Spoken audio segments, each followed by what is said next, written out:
featured artist under the NOMA remodeling. I was thrilled when Lisa had asked me.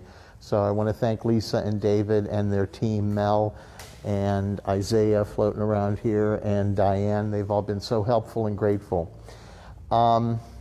This collection came to be basically through the pandemic. It's a negative word.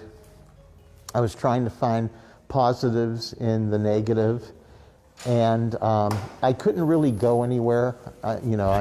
My partner said, stick around, there's nothing that you need to do, just create. So I started with the smaller series, and they basically came to life after couch sessions, because Olivia had asked me to do a couch sessions in June of 2019, and from that motivated the one-liners, and I started doing the smaller ones on my lap and then taking them into the studio and coloring them. And I start all of them with a marker and a black line. Hey, bud. Hey, bud. And then I start adding color, and I usually start yellow to the warms to the hots, or yellow to the greens to the cools. Sometimes they mix. There's a couple pieces where I clash my color palette. I was born and raised in Aliquippa, Pennsylvania. There's going to be a test later. 27 miles northwest of Pittsburgh. I went to school in Indiana, which was 2.5 hours due southwest, I believe, near Johnstown. Did my undergraduate there. Once I graduated with a degree in painting and design, back in the 70s, there weren't many jobs. You had to either go the advertising route, if you got your teaching degree, teach, but nobody was looking for artists, and nobody was as ballsy as our generation is today to say, damn it, I'm going to do my art. So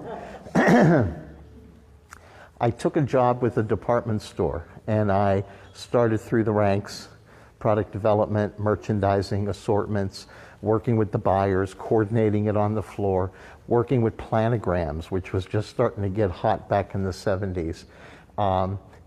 Climbed all the way to where I became the home fashion director for Burdines in Miami, Florida. And I was there for 12 years.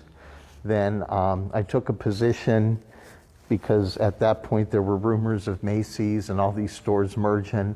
I took a package and I ended up in Chicago, where I met Max, and that was in 1993. And here we are. We ended up getting a house here, and I've been painting and doing my stuff ever since. I know a lot of you. I know all of you, so I guess I'll get started. These start with one line. And even the ones that are on 4 multiple panels or 3 panels, I stop and then I connect. And if I have to go to the bathroom or get a glass of wine or something, I stop and I leave the pen right there. So I pretty much know how it's going to go. Bear with me. I can't talk and do this at the same time, much like a musician.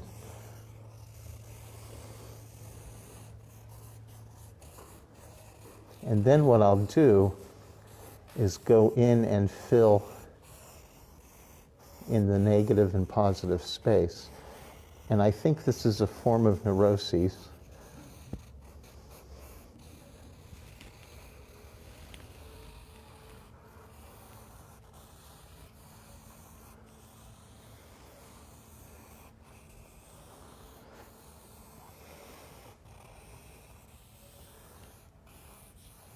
And keep it going. I feel like the guy with the fuzzy hair. What's that? Bill, Bob, John Ross, or whatever. No.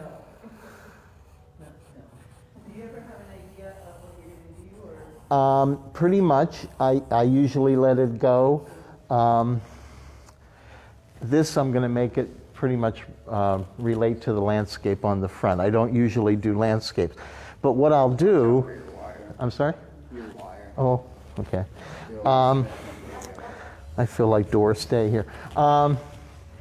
It'll be... I'll go in here, for example, even with the Sharpie, and I'll extend this down to give it more. But I have the basic linear line there, and this I'll do for hours. Let me continue with this going up. But yes, I do have a preconceived notion of where I want to go with it.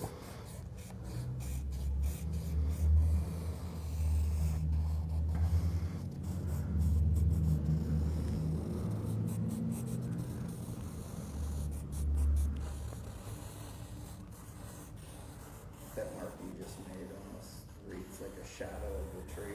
Yeah. Super cool.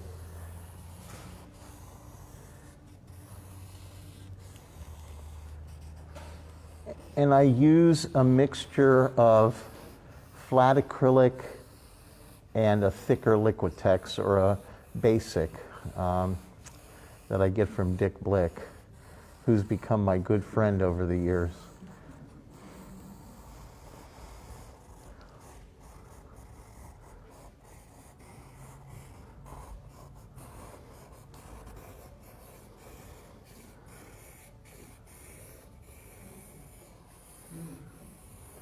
I usually do it to music, and I usually do it to something with a little bit of rhythm, like Chaka Khan or Steely Dan. Old hippie music.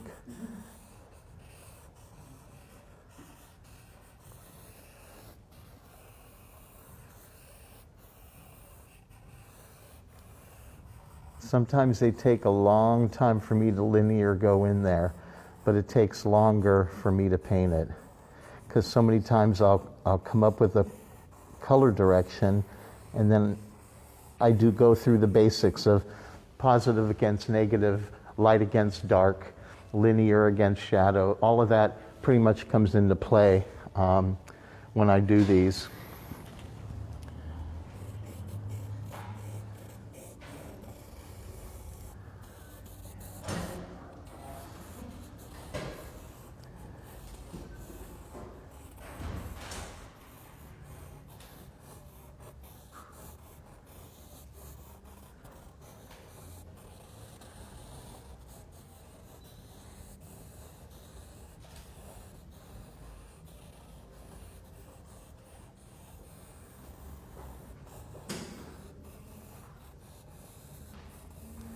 And if I want to get into this space, I have to go up and all the way around, because I'm anal retentive and I don't want to leave the page, the pencil. And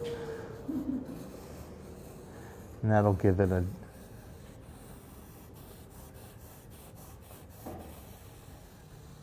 where I can now create shadows.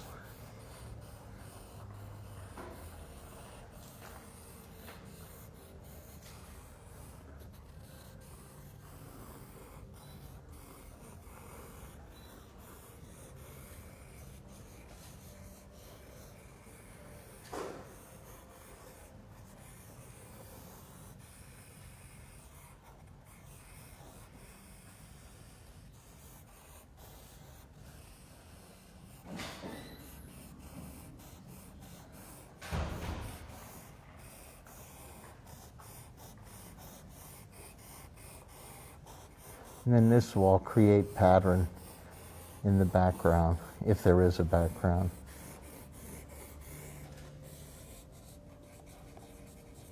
What I've started doing is showing a dot where I start, because sometimes people don't believe me that it's one line.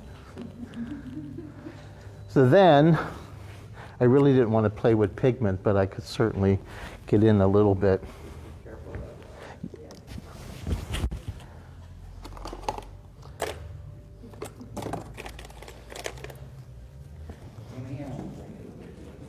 Am I tilted around? There it is.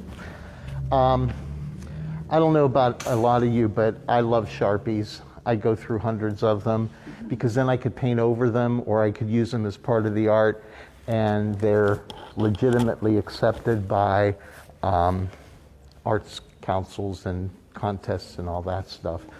Hi.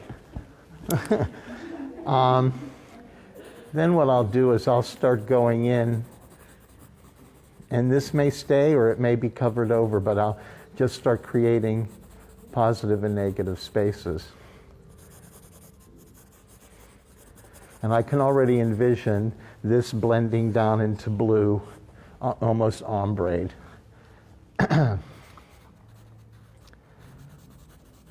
The biggest one I did is that red one back there.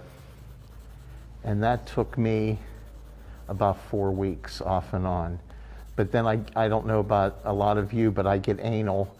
You know, I obsess about it at night. I'll go back out there and I'll look at it and I'll turn it upside down and all that stuff we do.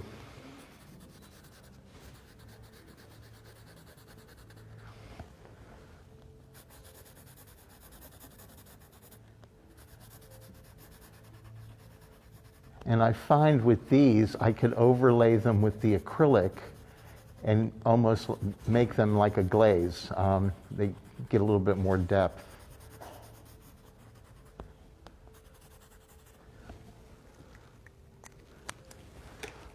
And then what I'll do is I'll extend this.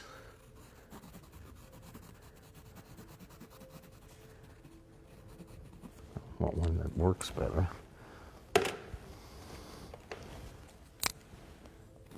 There we go.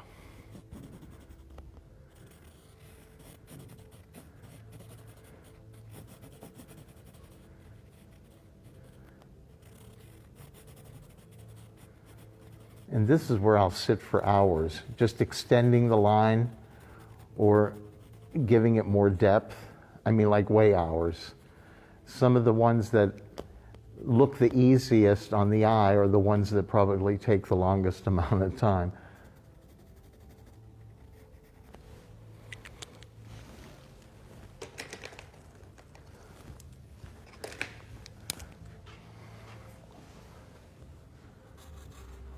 They give me this like feeling of like old tattoos, you know? Exactly. And also, I hate to say this, but paint by numbers. Because I apply it with that methodology of going back in and filling in an area. But lately I've been like splattering the canvas and getting more dimension in the backgrounds.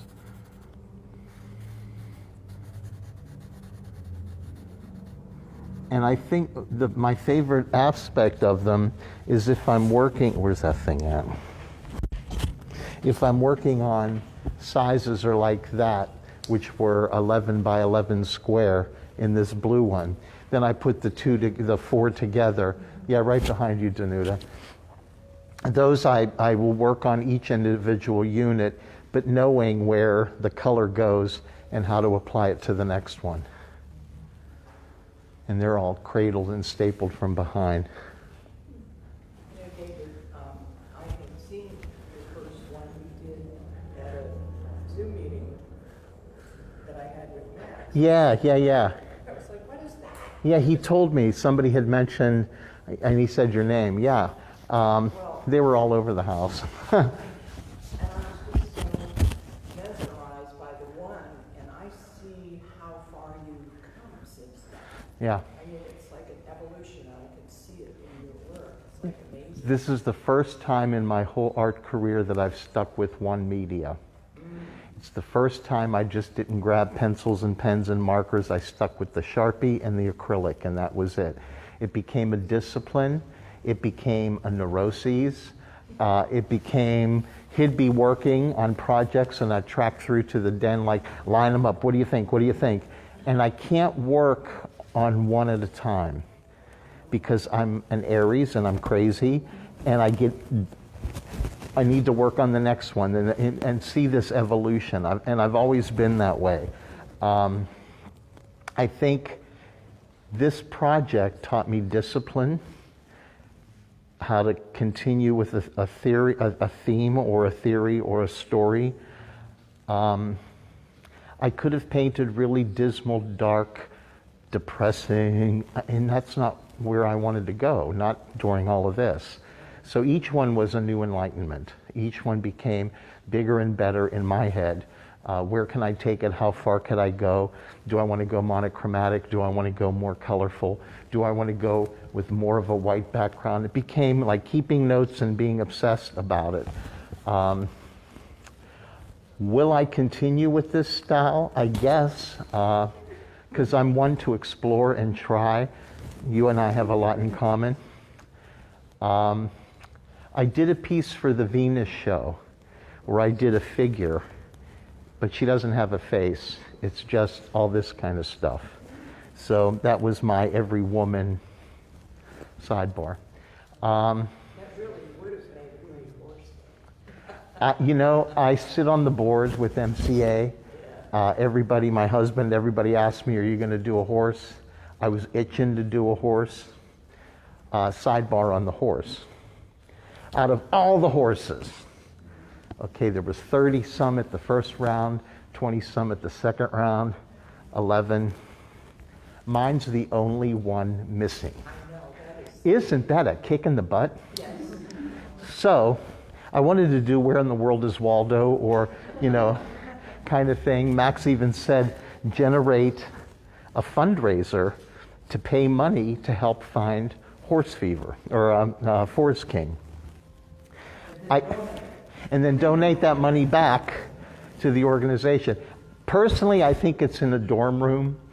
I will put money on it that a frat from one of our neighboring cities, you want to be a frat boy, go get the horse. So that's where I think that guy is.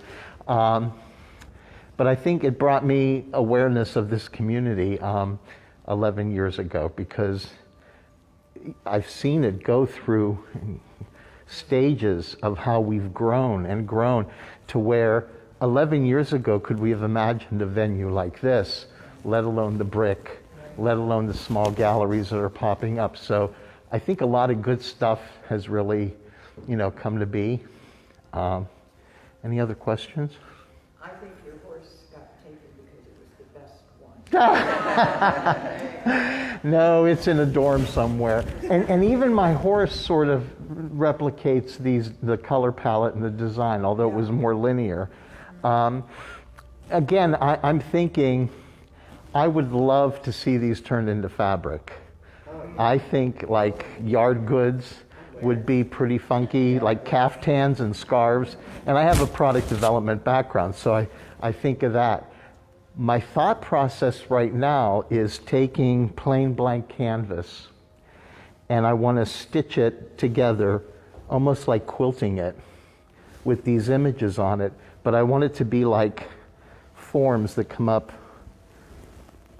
You know where I'm at?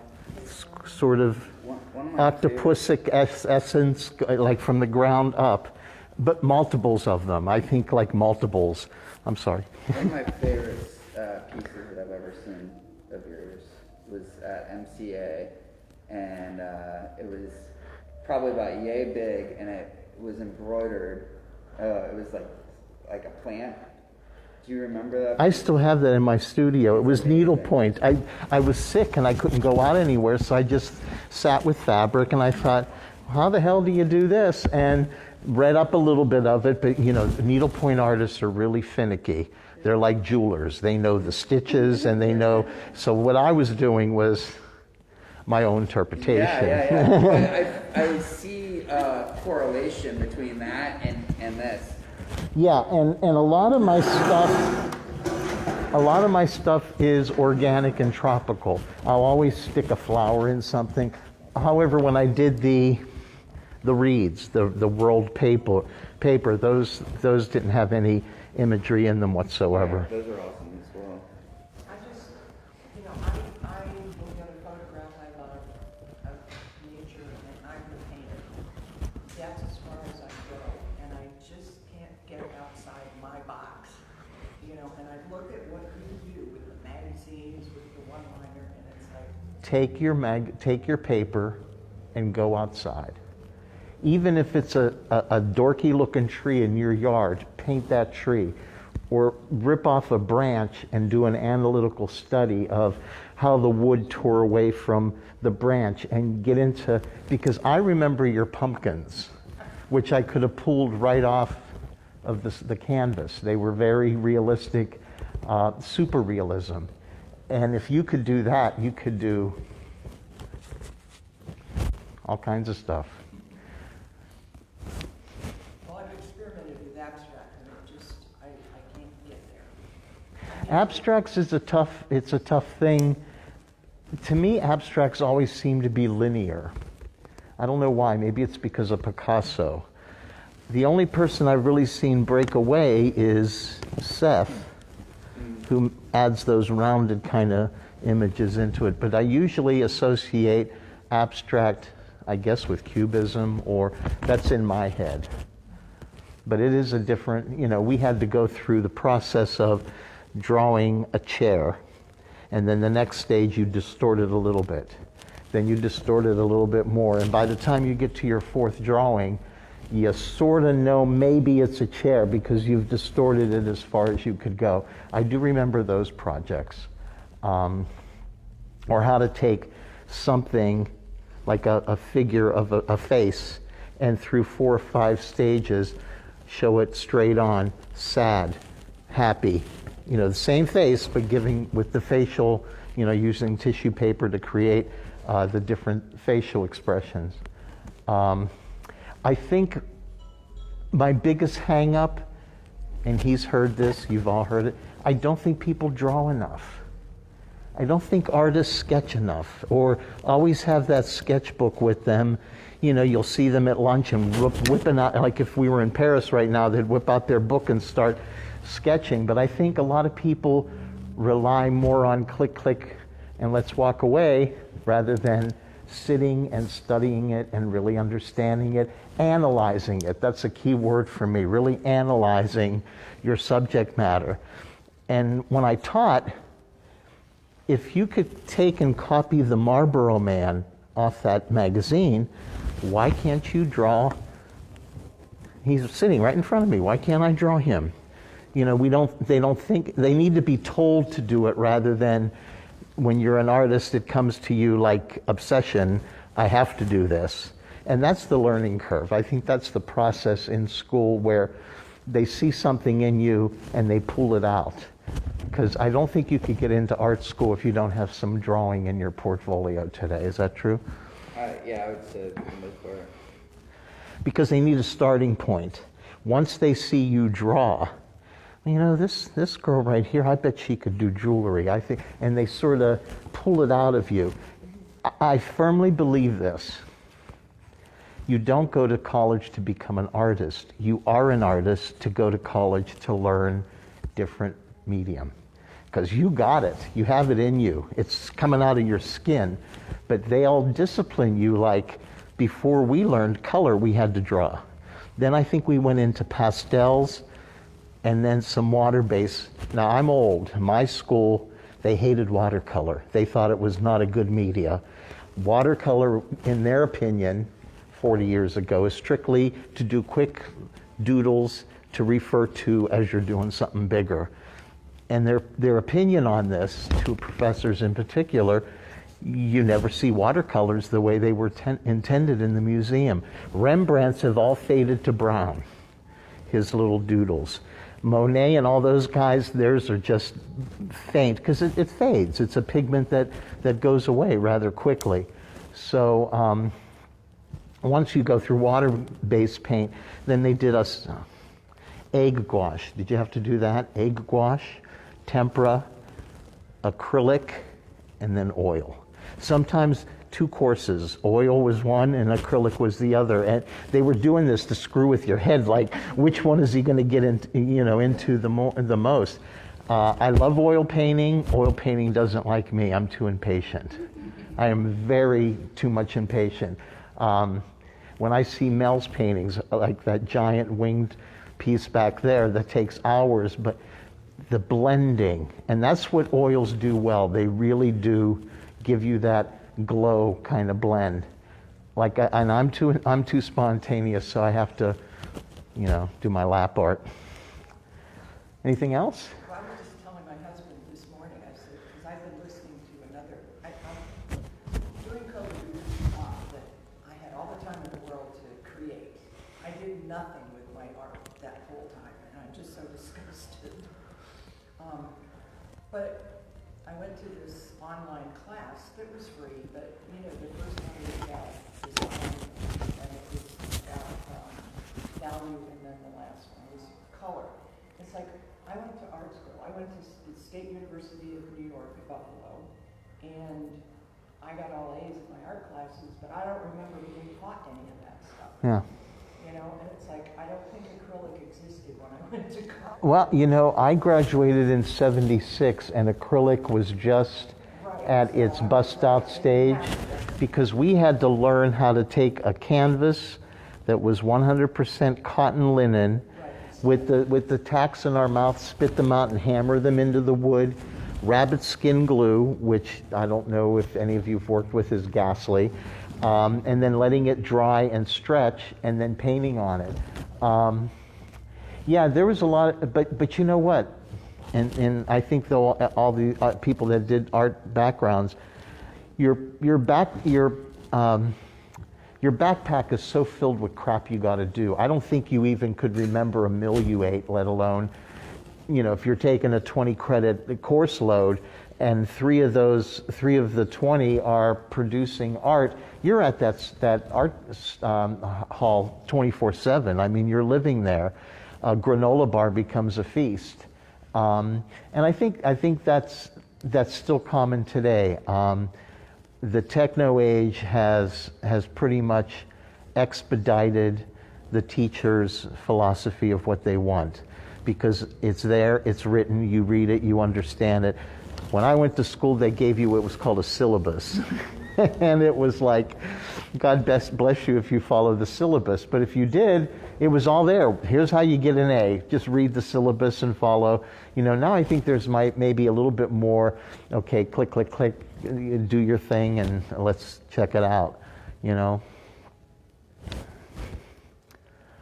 Well, thank you all for coming and enjoying this. I enjoyed it. I was a little ratty around the edges, but I'm going to take this one with me.